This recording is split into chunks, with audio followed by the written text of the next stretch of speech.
everybody. Welcome to a special episode of Ask an Expert. We are live on Monday afternoon in the US, but Monday evening in France, which is where our guest is.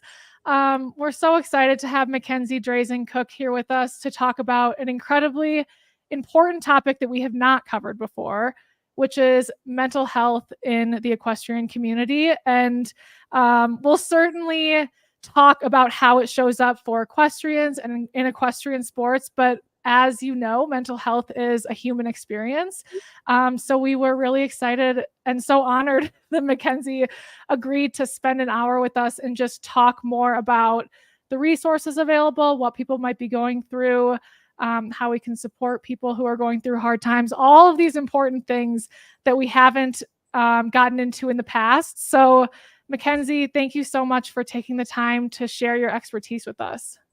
Thank you so much for having me, Jessica. And Mackenzie she's an upper level show jumper. She is the founder of MiResource.com and MyTeam.org, both which are mental health focused companies. She's a graduate of Duke University. She was recognized on Forbes 30 Under 30. She's an incredible person, incredibly accomplished in all of these facets of her life. And she brings all of that with her to this conversation. Mackenzie, I would love for you to, in addition to those accolades, of course, there's kind of a story that got you on this path and took you to what you're really dedicating your career to. So will you just tell us, I know it's a hard question. It's like in an interview when they say, tell me about yourself, but tell us about kind of your riding background and your professional background that brought you to where you are today. Sure. Well, thank you so much, Jessica. That was a very kind and generous introduction. Well, it's so fun to be here to get to talk about mental health and horses because two of my favorite things in the entire world.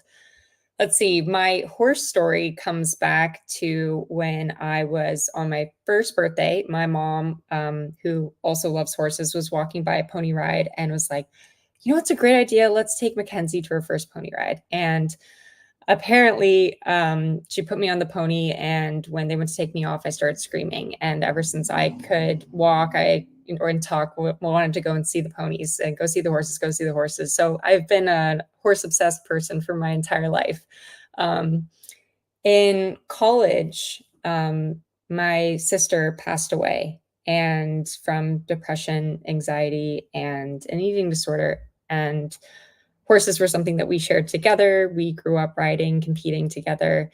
And through her struggles, my family got introduced to the mental health care system, and in trying to support her and learning how to navigate the system, which was a whole roller coaster of an experience.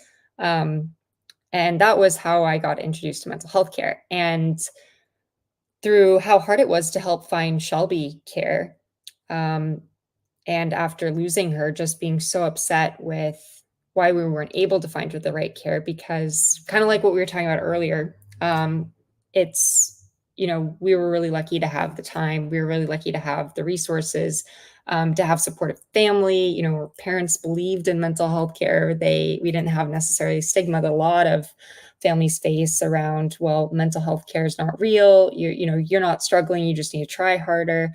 And so if it was so hard and we ultimately failed to find my sister the right care, what does that mean for all the people who maybe live somewhere where there isn't readily access to care, where their, you know, parents don't believe in mental health care or they can't afford care? You know, there's so many different barriers. And I just got obsessed with trying to understand the system. Where did we go wrong? And that led me to starting Team the summer of my freshman year going into my sophomore year of college. I spent the summer at home, sitting in my kitchen with my laptop, trying to figure out, actually, the story is even funnier. I was in my Uber Uber was first started back then. I was going home for the summer and to the airport to fly home. And from college, as I went to school in North Carolina, home was in California. And I was talking to my Uber driver, and I had just finished my Comp Sci 101 class where you learn how to code in Python. Well, learn to code is very generous for what I learned, but I was talking to my Uber driver who had started an auto parts website. And he had said, and I was asking him, well, how did you build your website? Just having taken ComSci 101. I was like, what language did you build it in? And he's like, oh, I don't know how to code. I use this thing called a website template. And so I was like, oh, cool. I thought you could just blog on these website templates. I didn't realize you could actually build a website. This is a zillion years ago before, now everyone knows that. And so I ended up being like, what, that's what I'm going to do this summer is I am going to figure out how to share with all of the brothers, sisters, friends, family members out there, all this sort of stuff that I've learned the hard way, of what has clicked for me after spending so much time reliving, rethinking everything I did wrong with being a supporter to my sister. Why don't I go ahead and create a way to help all those people not have to go through what I went through and give them what I wish I'd known at the beginning. And that's how myteam.org got created. And of course, it transitioned into a completely different beast than what I had envisioned at first, that in that Uber ride, right? And ultimately what Team has turned into is a place that anybody can go, and it's meant to be your pocket guide, if you will, to learning how to support someone who's struggling. Because as a supporter, you want to help, you want to be there for your loved one who's struggling, but it's so hard to know what to say, what to do. And so a lot of times I think people just end up doing nothing. And that just adds to the stigma. Or you say something that is well-intended, but totally hurtful to the person who's receiving it. And so Team's meant to guide you through those conversations, to learn like how to say, what to say, to be helpful and supportive to somebody. So tell us a little bit, I mean, you just here, I'm getting some feedback. Tell us a little bit, you've piqued my curiosity about, I know there's a million things to learn about how to support somebody who's struggling, but if you gave us the Cliff Notes version, what are, of course, exploring something like myteam.org would be a good place to start so that you get some guidance on what you can do. But are there some kind of rules of thumb that will help somebody just at the very beginning of learning how to, they know they have someone in their life who's struggling, as they're learning how to kind of address that? Absolutely. So my sort of recommendation framework is at a really high level, this is probably not going to be helpful, tangible advice, but as sort of a guidance, is your role as a supporter is to love and support them. And remember, your job is not to try and fix the person. You want to encourage people to get professional help. And your role is to love them, make sure they feel that they're not alone and that you're there for them, and encourage them to work with a mental health professional. Now, more tangibly, what you can kind of think about is, let's say that somebody's struggling. I have a friend that's struggling. The first thing I would do is you don't want to do this in a public setting. You want to do it at the right time. So you want to make sure you're, somewhere private, that you haven't had a crazy intense conversation, or they don't need to leave to rush off because they have an appointment they need to go to, or they have to run to a meeting, or they have something that they're running late for. So you want to make sure you have time. And then so that you've got your setting part down. And then in terms of like, what do you say to them? I would just express that, hey, I just want you to know that I really care about you. And that, if something's ever going on in your life, I want you to know that I'm here for you. And that, and whatever that means, I think the key is, a lot of times you don't want to prescribe what being helpful is to somebody else. You want to let them tell you, but you just want to let them know that, like, if you are struggling, I'm here to do whatever is helpful.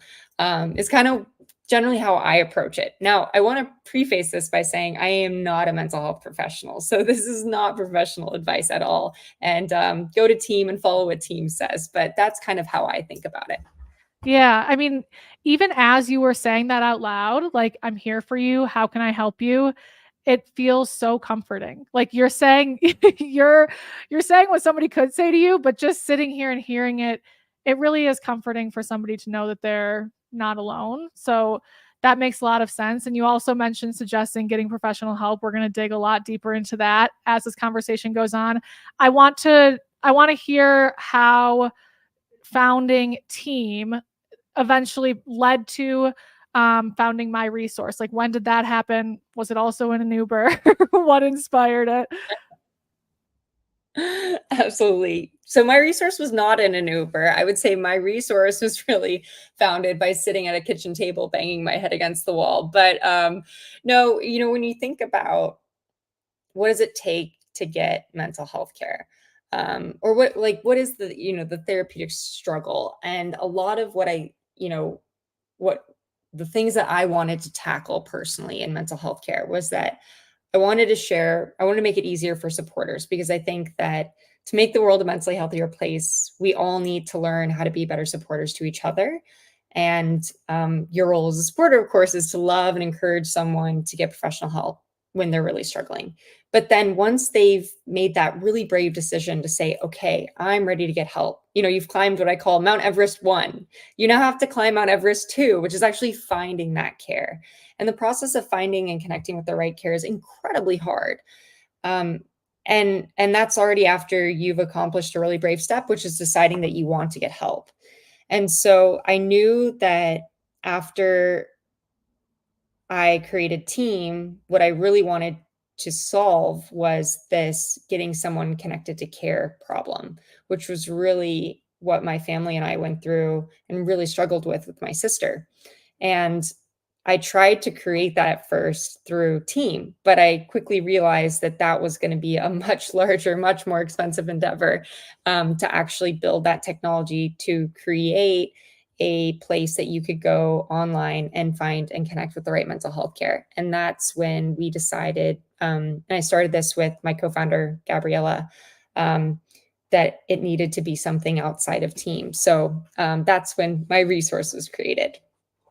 Got it. Yes, that makes a lot of sense. And just to take a step back, because all of our conversation will rely on this. When we're talking about mental health, that umbrella clearly covers things like anxiety, depression. You mentioned eating disorder. What will you tell us what else that umbrella covers, just so everyone knows kind of what we're talking about when we say mental health? Is it exclusively like diagnosable conditions, or does it go beyond that? Great question. So that involves everything from I'm having a hard time communicating with my colleague, and I'd like to learn some like better communication skills and interpersonal skills at the workplace to better understand what they're going through. Or my son or daughter's really struggling, and I want to work with a therapist to do a better job myself at parenting my kids who are struggling. So it could be something, or like I just went through a breakup. So it could be something completely undiagnosable. You just want to help achieving your goals and the way that you interact with the world around you, and with people around you, and or with the way that you react to certain things that you want to work on. It doesn't have to be diagnosable. And they could be all the way to something that is, you've been diagnosed with psychosis and you need to go to a residential treatment center for an extended period of time, or you need to be hospitalized. So it's, when I think of mental health care, I think of the full spectrum. And that's really what MiResource is designed to be able to help you connect with care, whether it's therapy as a luxury or as a necessity. That helps a lot. And I mean, it kind of goes to show that all of us can be working on our mental health. It doesn't have to be a dire situation for us to think about it and put effort into it, to make ourselves mentally healthier. So let's talk about what it's like to get mental health care. I know it varies a lot around the world, and I know you and I are in different countries at the moment, but let's talk about in the United States to start, and then we can talk about how it varies. But what's the current landscape of finding mental health care in the US? And we kind of point out some of those shortcomings. Sure. So I think if we think about going to get mental health care, and actually this can be some advice that, even if you're not in the United States and working with a therapist or with mental health care, there's a process of finding it, which is difficult. And there's many different channels. You could go to your primary care provider. You could start searching on the internet. I would recommend going to MiResource, shameless plug, but we really designed it to help assist you in identifying what you need, what type of care is relevant for you, because there's so many different care types, which can be kind of misleading. I'd say the key things to piece apart is that there is talk therapy and then there's medication management. And some providers do both of those things, and some providers only do one and or the other. So just keep in mind there's a spread. There's a lot of confusing subnames that go along with all kinds of different therapy types, but a lot of therapists can treat a lot of different things. So let's assume that you have figured out a therapist that you want to go to. I would say, actually, I'm going to backtrack for a second. Sorry, 8 p.m. brain is kicking in now. So I think a common thing that we do, we like to ask people, so where did you go for dinner last night? Was it a good restaurant? Or where do you get your hair cut? Or, we like to ask each other for reviews. I think that with mental health care, it's a lot more different than choosing a restaurant, because your friend may have seen a therapist and had a great experience with that therapist, but that doesn't mean that that therapist is going to work for you. So I try and encourage people to stay away from passing judgment on clinicians based off of others' experiences, because we're all struggling with different things. We're all different people. And one person might have an amazing experience with a therapist while another might not. So once you find your therapist, though, the other thing to keep in mind is that the beautiful thing about therapists is that you can give them immediate feedback of what you're feeling and thinking, and they can't tell anybody. And I encourage you to do that. So for example, and it's hard to do because we're trained not to do this, but one thing I would do is if you feel like, well, geez, my therapist is really not asking me many questions, and I'm just sitting here like, I don't know what to talk about. And tell them that. Say, I don't know. I know I have a lot to work on, but I don't know what I'm supposed to talk about. Can you ask me some questions to help us figure that out? Because the hard part, if you think about it from the therapist perspective, is that they're sitting there trying to figure out what works for you. And that's why it takes a couple sessions before, they figure you out, they figure out what's working, trial and error. So the more feedback you can give them, the faster it is they can figure out how to best help you. And a lot of therapists are very dynamic. They can change their style based off of what's resonating with you, but you can also help them out by helping guide them by giving them more information, giving them feedback so that they can kind of figure out what's going on faster, what's resonating with you faster. Again, that's easier said than done, but that would be a huge tip I like to remind people about. That's such a good tip. I mean, it's difficult to be direct. And I think when, at least my thought in approaching therapy has always been like, just determine in my head, is this a good fit or not? And move on as quickly as you can if it's not, because it's expensive financially, it's a time commitment. So move on to the person who's going to be the perfect fit. But what you're saying is, I mean, it makes it a lot more rational to try to get to somebody who's the right fit, which is give them a chance to give you what you're looking for before moving on. And I'm glad that you plugged MiResource, because really it's so daunting. All of this is personal experience. So one person's experience, but I think that a lot of people experience this. It's so daunting to be in a hard place, know that you need help, and then approach Google and just get more overwhelmed. And it's easy to walk away from that. So the quicker that you can have somewhere that directs you to someone that can at least be your first step is such a gift. So I'm glad that people know about MiResource.com. When is it the right time to determine whether you've already given the therapist direct feedback about what you're looking for? When can you start assessing whether this is working or not, and if you should move on to a different therapist? Yeah, absolutely. I mean, I think that if you're sitting in a session and you probably determine this quite quickly, if you're sitting there and you're like, this person's just not listening to me, I don't feel heard right now, and you've tried giving them some feedback and you're just really not feeling comfortable opening up, then I would say that may not change and maybe it's not going to be the right fit. So you can determine that pretty quickly. But if it's more of like, you feel like you can talk to them, you feel like you can open up, you feel like you're being heard more or less. And I'm talking about in like the first session or two. And I wouldn't say that you shouldn't expect necessarily to be like, you magically walk out of the session feeling better immediately, right? So you need to like wait to see if you can get to the like where you're starting to make progress. You got to wait a couple sessions for that for sure. And so I think that you should wait and you should talk to your therapist about expectations. Like, when should I expect to feel better? Can we set some goals? You're giving them feedback around, I'm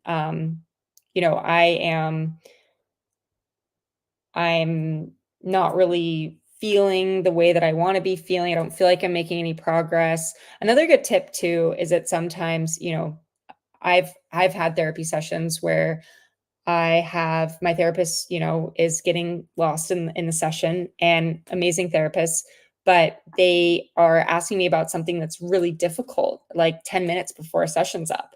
And we're then running out of time, right? When I'm like, I feel awful right now. We didn't get to a conclusion. We ran out of time. And so a thing you can always say to your therapist is like, I want to make sure that if we talk about this, that we leave ample time for us to get to a place where I feel better. I'm not leaving the session feeling awful going out of the session. And so like, that's another great thing to put in your toolbox, is to, if you want to talk about like, you want to talk about difficult things so that you can get through those pieces. But it's hard to open up sometimes because you're worried about how you're going to feel when you do explore those areas. And so that's a great tool piece, is to just always tell your therapist, like, I don't want to talk, I want to talk about it, but I also am feeling a lot of hesitancy to talk about this because X, Y, and Z. Like, share that. And that can also really help your therapist say, like, oh, okay, great. I'll have some tools for you. Let's make sure this, and this. Amazing. You're helping us become kind of star students. and this advice is straightforward, but I mean, I just wish that it was more well known, and it would be nice too if, therapists told you, like, empowered you to give that sort of back and forth feedback, rather than the onus being entirely on the therapist to make it the right approach and the right session for you. Um, I also want to talk about the financial aspect of getting therapy, because Yeah. I don't know broadly how I've experienced therapists being covered by insurance based on my insurance, and no mental health care at all being covered by insurance. What is more common, and should the expectation be that this is going to be, nearly a $200 an hour type endeavor for most people? Okay, so here's the thing. So insurance is complicated to navigate, but some key sort of phrases I want you to keep in mind is there is what's called in-network insurance. And the surest bet that you have to figure out if something is in-network or not, well, besides using MiResource, is to go to your health insurance company's website. And on all health insurance companies' websites, they have something called a provider finder. So if you know that your health insurance company is Aetna, go to Aetna.com, click provider finder. It's normally says something like find a doctor hospital. And that's not the most intuitive place to put, where to find mental health care, but it falls under that category a lot of times. So if you click there, and then there'll be questions and filters you can apply. You can also then search a mental health provider's name if you found someone online, or you can try and use their filters to find someone. And if it shows up, then you can be pretty certain that it's going to be covered by insurance. There are cases in which you might find a provider, and if you ask them, hey, the thing to ask the provider would be, are you in network with this insurance company? And if they say yes, then you should be paying a copay. You should not be paying the full amount at that therapy session. I'm almost 100% positive on that point. There's a chance it could be wrong, but the key is that you do want to ask and clarify that they are in fact in network with that insurance company, because sometimes on sites, on different places you might go and try and find care, they might say something like, will help you submit paperwork for out of network benefits. But if you're submitting paperwork to get reimbursed for out-of-network care, then you have to pay the full amount. And it's likely you have to pay more for someone who's out of network to then get hopefully reimbursed down the road for that session as an out-of-network benefit. Whereas if you're paying in-network, you should only be paying a copay, which makes it cheaper. Now, on some sites like MiResource or others, you can also find providers that are willing to do an occasional pro bono session or on sliding scale. So that means like your ability to pay for the session, and you and the provider will figure that out. Okay, that's super helpful. This might be too nitty-gritty and insurance specific, but are most large insurance companies these days covering some mental health care professionals? Absolutely. So theoretically, health insurance companies are supposed to have something called parity, which means that your mental health care coverage should be equivalent to your medical care coverage. So if you have, not much medical care coverage, you're also going to have not much mental health care coverage for most plans. But they should be equivalent.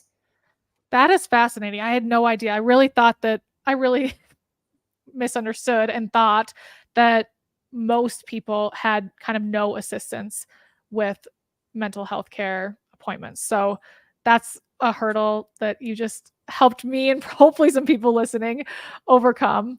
I want to talk more about, before we get into equestrian specific, kind of like how this is showing up in the equestrian world. Are there other things that we should cover with regards to, I know we talked about, how to give feedback to your therapist, when to potentially move on from your therapist. Are there other kind of general pieces of advice that we should go over about attending therapy or seeing a psychiatrist? Absolutely. So I think, and I want to make a clarification. So psychiatrist definitely means you would go to a psychiatrist for medication. There's a small subset of psychiatrists that do medication and talk therapy, but for the majority, they do just medication. And then you would pair your medication with someone that does talk therapy. Interesting. Anyways, so on that note, I do have several tips. So one thing would be to keep in mind that if let's say your doctor is suggesting that maybe you should try medication, medication can be this daunting thing that when someone's like, you should try medication, it can be kind of scary. But the beautiful thing about medication that for some reason we all forget about is that you can start it, but that doesn't mean it's a life sentence. You can go on it for a short period of time. That might give you relief, might give you the relief that you need to address certain things in therapy, to develop coping mechanisms, and then you might be able to go off medication. So just because you go on it once does not mean it's a life sentence. It does not mean you have to be on it forever.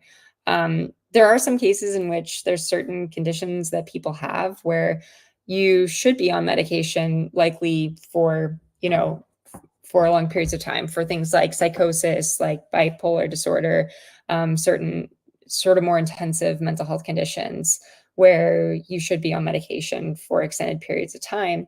But for a lot of us, who maybe are struggling with AD or with anxiety or depression, medication can be a really helpful thing to try.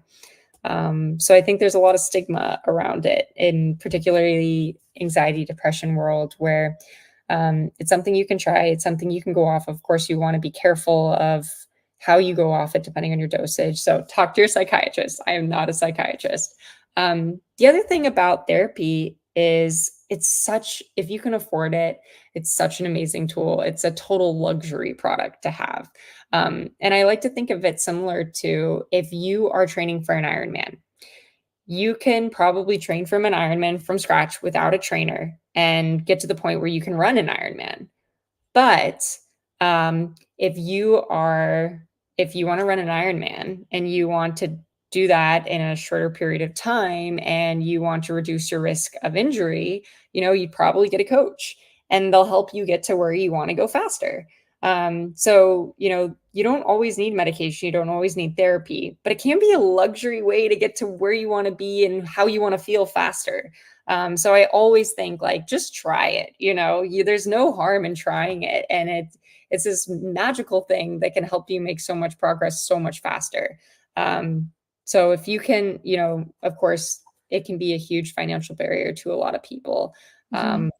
So I definitely have a lot of understanding for that. But if you're on the fence about it, I definitely think it's worth giving it a try.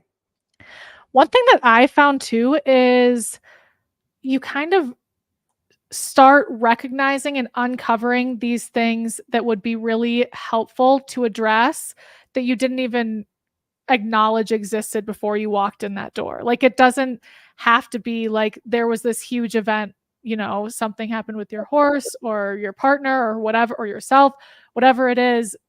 There's been so many times that I walk in and I'm like, I don't know if I really need to be here. And then I get in there and I'm like, I think I really needed to be here. I just didn't know, I didn't really know. I didn't do enough self-reflection to know what we should be getting into to kind of keep moving forward. Do you think, Mackenzie, that mental health is, a forever endeavor for most of us, and is something like talk therapy potentially a forever endeavor for most of us, or like in an ideal world? Or is it kind of like bring that in to the phases of your life that you're really feeling like you need support? Sure. So I would say that mental health, mental wellness is the same as physical wellness. It's not something that just you finally get to where you want to be, you're able to run that 5K and then boom, I never have to work out again in my life. It's something that it's like just like your general hygiene in all other areas, you have to focus on your mental well-being. It's something that you need to pay attention to, you need to take care of. Otherwise, it degrades just like anything else. And some people have an easier time at maintaining their mental wellness than others do. And some people have a predisposition to just have stuff hit them harder and they get triggered more easily. And so they have to work even harder at it. And just like other areas of our health. And I think that it's a constantly moving, ever evolving process, your mental well-being, just like you can think about it very similarly to your physical health. Your physical health, very few people are born perfectly healthy and then stay perfectly healthy until the day they die. It's something that you have to work at, that changes over time. Things happen to you, and that can affect you in different ways and change your course.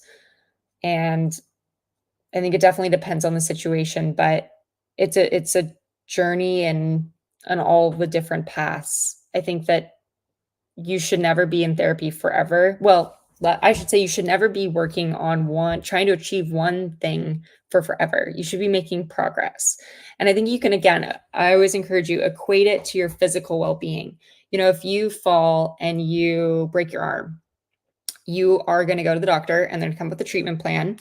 And they're going to say, okay, now you're going to do physical therapy and you start doing these exercises. And there's a period of time in which you should expect to feel better. Like, will your arm ever be exactly the same again? Maybe not. Should you be in excruciating pain for the rest of your life? No. And as you start to rehabilitate yourself, you're going to do physical therapy, things might be tracking really well. And then, I don't know, something starts to hurt that wasn't hurting before. And you're going to go back to your doctor and they're going to change your treatment plan. And then you're going to work to achieve smaller goals until you get to where you want to be. And then you're going to course correct again. And so you might go through periods of your life where you're in therapy multiple times a week. You might need to go to somewhere where you have more intensive sessions, every single day. You may go through periods of life where you don't need any therapy. You might go off medication. You might go back on medication. It's really something that changes over time, and you have to just pay close attention to it and make sure you're constantly taking care of your mental well-being. That analogy is a super helpful way to think about how to approach it. For yourself, what are some efforts that you make to benefit your mental well-being? Okay, this is a good one. So I have a book. If you're interested in reading, like, what is the core components of your mental well-being? Mackenzie, people love, not to interrupt you, but people love when book recommendations are dropped. So I'm going to write it down because I know people are going to ask me after the fact. Amazing. It's by my favorite. He's an amazing, amazing neuroscientist named Dr. Alex Korb.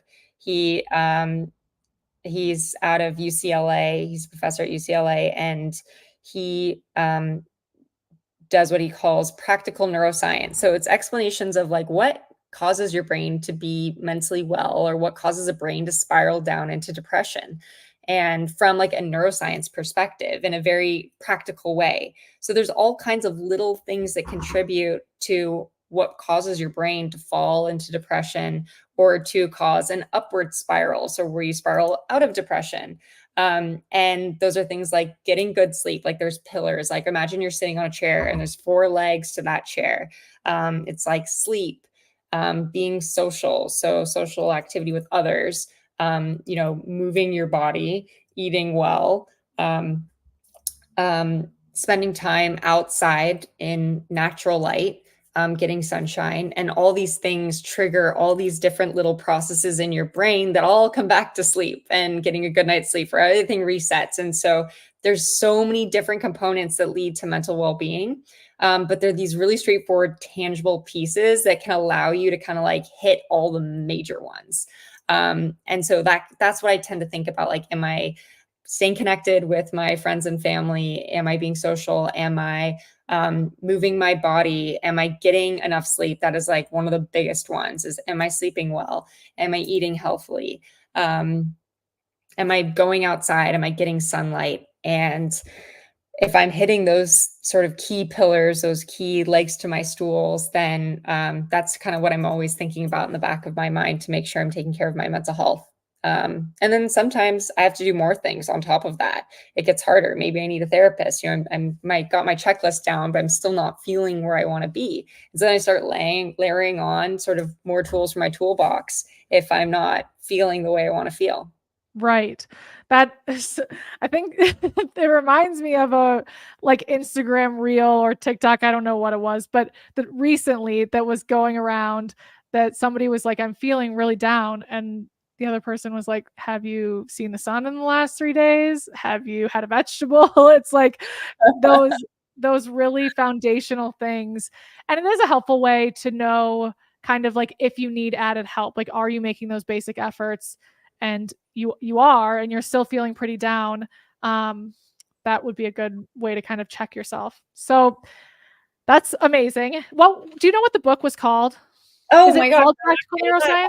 Super distracted. It's called The Upward Spiral by Dr. Alex Korb. Amazing. Okay, we will link that in the description for anybody who is going to read it. I want to dive into the equestrian community now. And I reached out to you after you made a post about how mental health issues are prevalent in equestrian sports amongst riders and grooms.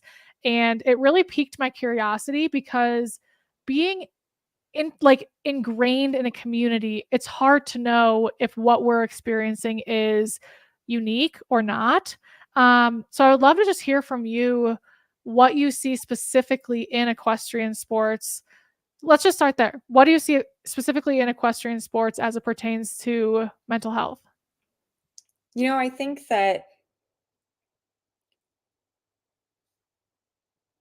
I'm not sure there's anything that's unique to equestrian sports per se, because like you said at the beginning, mental health is something that we all have mental wellness. There's all things in our lives that can happen that can affect us, and it affects some people more than it affects others.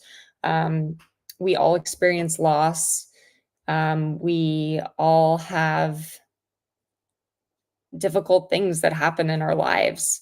I think what's unique, what a piece of this that maybe is more frequent in the equestrian world is that, it tends to be maybe a slightly smaller community that you're traveling around with, or you're spending a lot of time with, because horses tend to be out in more remote places.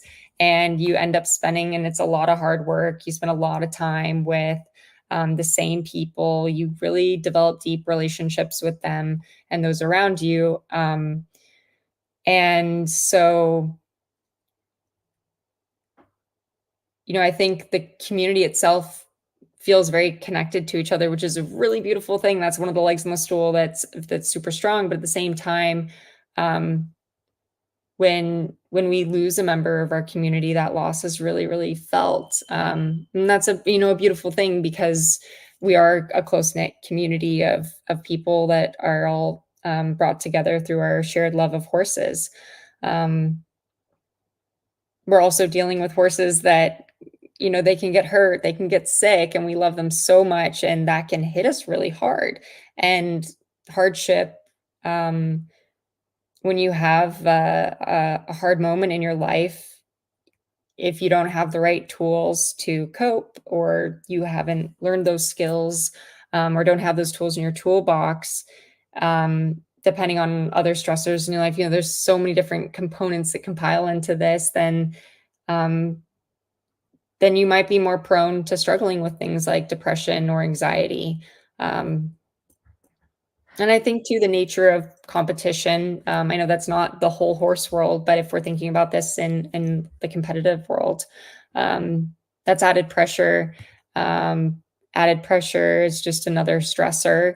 And so the more stressor events you have to have stronger coping mechanisms. And depending on what other stressors are in your life, that might cause you to experience anxiety, depression, and a whole multitude of things.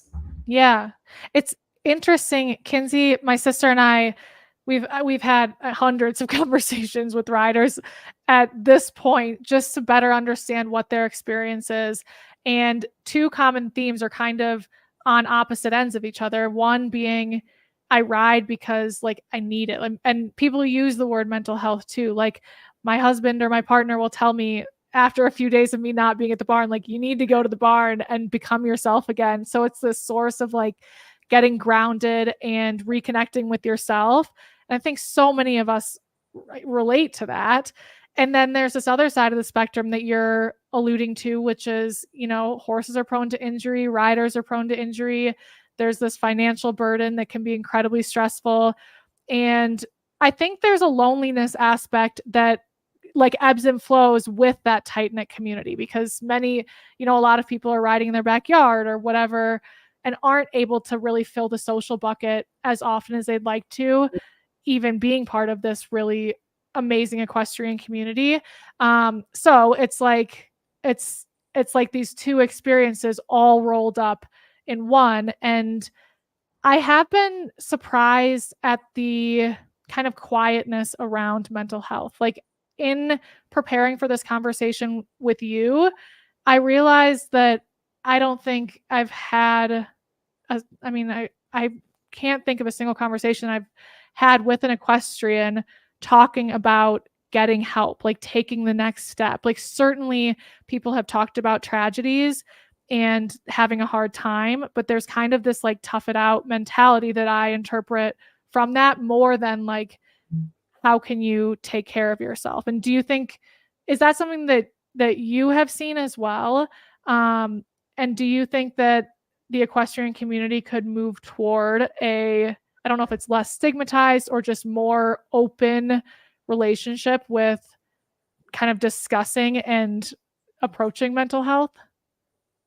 Yeah, absolutely. I think that if we can kind of think about this, like, the equestrian community loves to talk about performance, high performance, right? Or, I guess not the entire equestrian community, right? But, if we're thinking about this from like a performance lens, how can you expect to perform well in the ring and to bring your best self if there's a part of you that's, you need to be physically prepared. You need to be mentally prepared too. There's a huge mental aspect to competing. How can you expect to create sort of the focus, the calm to compete accurately and to perform well if, you can't mentally get to that spot? And so I think that, you can think about it as if you really want to do your best in the ring, you want to compete the best you can, you want to show up the best for your horse.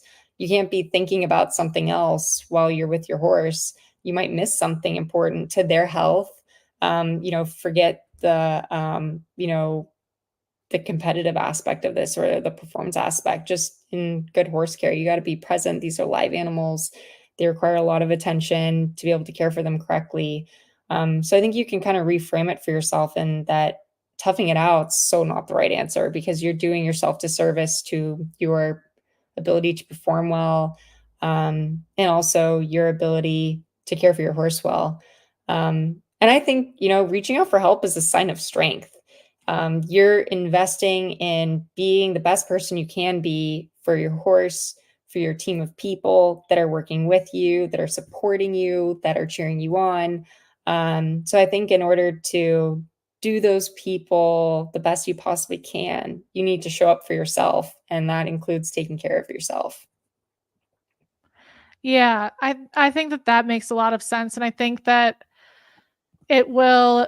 I mean, as you're speaking, I'm just thinking about how I've seen this come up. And I mean, like I said, I haven't seen it come up a lot, but I have seen a lot of conversations come up about navigating, like, becoming a parent and what that means for riding. And one of our coaches, Megan Marinovich Burdick, did I think a 4-part series on postpartum depression and being a rider and kind of navigating that.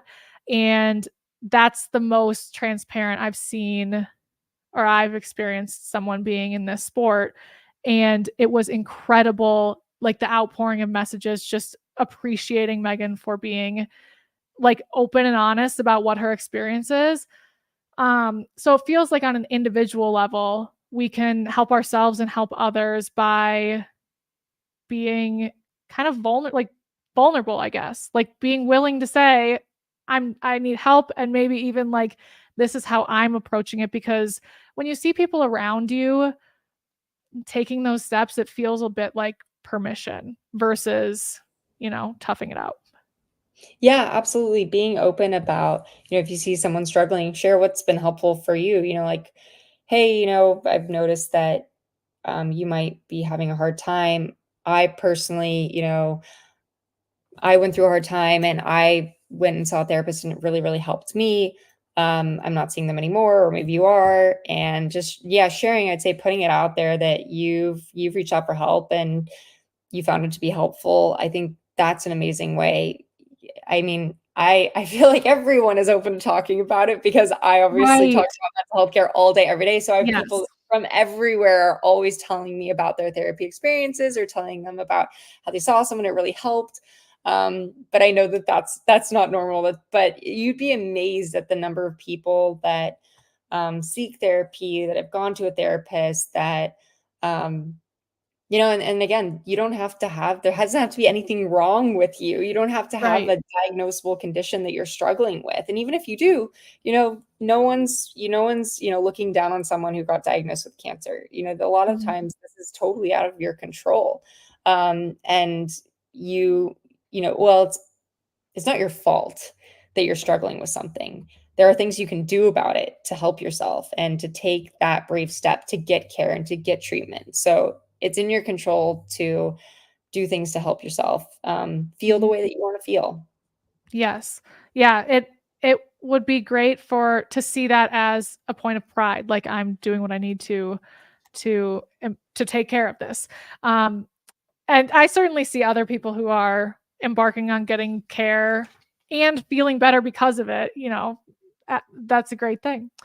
I'm curious, if you had a magic wand and you could change something about the landscape of mental health care or the approach to mental health in in the US, I guess, or in equestrian sports, like what comes to mind that you would change right off the bat? Ooh, what I would change right off the bat is I would wave my magical wand, and I would make therapy free for everybody. And that when you made that decision, say, okay, I want to get help, that boom, you could find that care that you feel heard and connected with, and is the appropriate, resources for you to feel better. Yeah, Um, and I hence think that MiResource. Hence MiResource. But in the meantime, I think there's so much we can do as a community that doesn't involve money. It doesn't involve getting a PhD in psychology. And it comes down to just us being more caring, less judging, understanding people. Be empathetic with people, smile at people. There's so many little things that we can do to just be more welcoming and more understanding to each other. And that communal support really is everything. Yeah. And you never know what somebody's going through, why they're having a hard day or a hard week or a hard time, and how far the smile or whatever it is, the nice gesture can go. If you're feeling in a good place, you have so much power to make other people feel great. I want to end on something positive and something that people can take into their week with them. If you had a challenge for people listening, one small thing they can do this week for themselves or for others, what would you challenge them to do? Okay. This comes from Dr. Korb's book, The Upward Spiral. So your face is, bear with me, your face is a biofeedback mechanism. What this means is that, that saying, like, you fake it till you make it, like you smile until you're happy. Mm-hmm. So that actually works. And it's been proven with neuroscience. So the next time you're feeling like a little bit sad or you want to feel happier, you can just basically remind yourself to smile, like just fake smile, and it will actually cause your brain to interpret events more positively. And you will actually get happier and happier and happier. And the flip side of that is if you're scowling, you're squinting because of the sun, you may not be angry, but you might be squinting because like, oh, I can't read this. If I'm not wearing my glasses on my computer screen, I might be squinting. Or if the light, sorry, I'm sure that was a great visual. If the light's coming in and you're squinting, you're basically your brain doesn't really know the difference between a scowl because you're angry or if you're squinting because you can't see or the light. And so you're more likely to interpret things negatively. And so try not to squint. That's the other thing. So smile and try not to squint for whatever reason. That's incredible. We'll have to be wearing our sunglasses more. Not walking around squinting, but I love that advice. So we'll have a lot more people walking around this week with a smile. I accept your challenge. I'll be one of them. Perfect. Mackenzie, if people want to follow your work, where can they find you online? Great. Well, go to MiResource.com to find a mental health provider, treatment center, whatever it might be. It's totally free to use. You can send it to your friends if they're looking for care. And then one of my favorite places to go for tips would be myteam.org's Instagram account has really amazing little tidbits. We post short things about therapy tips when you're finding a therapist, how you can be more supportive of someone who's struggling with something specific. And you can follow them at myteam.social on Instagram. Amazing.